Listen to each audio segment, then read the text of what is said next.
In this question, we want to see how we can actually apply the laws of indices to actually solve the question. So, solution now.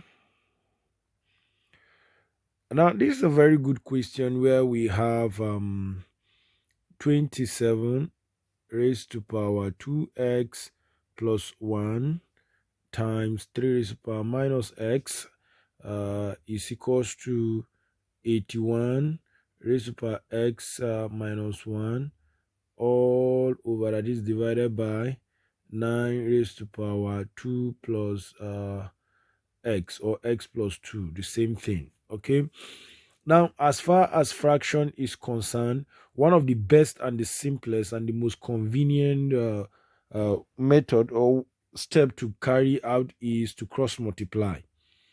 You can actually work it out without cross multiplying, but I think one of the most convenient is just to cross multiply once you have fraction like this.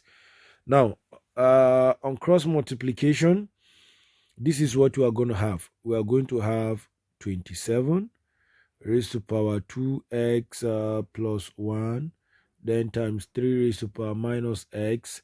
Now remember, we are cross multiplying, so we are going to have times 9 raised to power x plus 2 is equals to 81 raised to power x minus 1. So we've crossed multiplied. Now, the next thing to do is to make sure you convert all of them to uh, an indices number of the same base, okay, or an index number of the same base. Now, for us to have an index number of the same base, we'll check. You see, this is base 3, or this is the base of 3. And of course, we can have a base of 3 here, we can have a base of 3 here, we can have a base of 3 here. So what you need to do is to come down to, like, okay, this is 27. 27 is the same thing as saying 3 raised to power 3.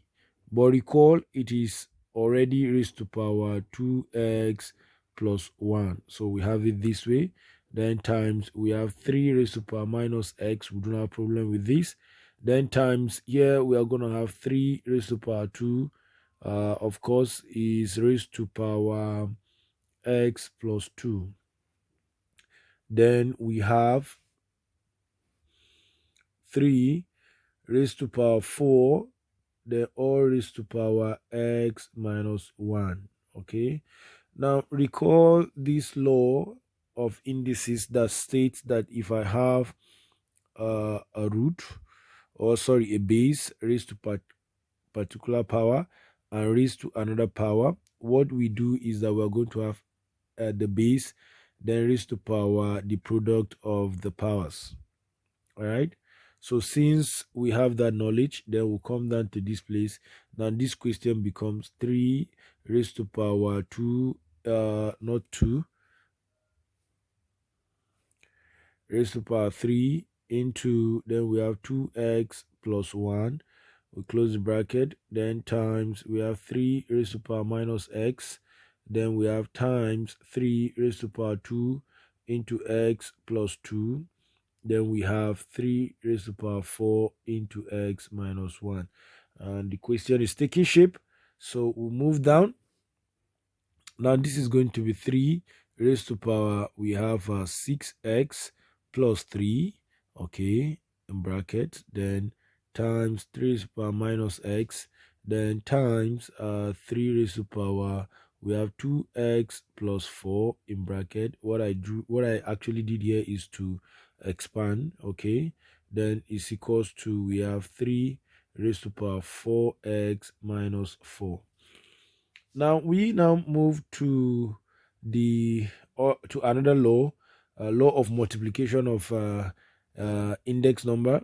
So we are going to have this. Recall, if I have x raised to power n times x raised to power m is going to be x raised to power n plus m. Remember this law under indices? Okay, that is exactly what I'm going to be using now. So we'll now move down to, this is going to be 3. We are going to have 6x plus 3. Now because it is multiplication, here is going to be plus, we have minus x. Then because of multiplication here, we are going to have plus 2x plus 4.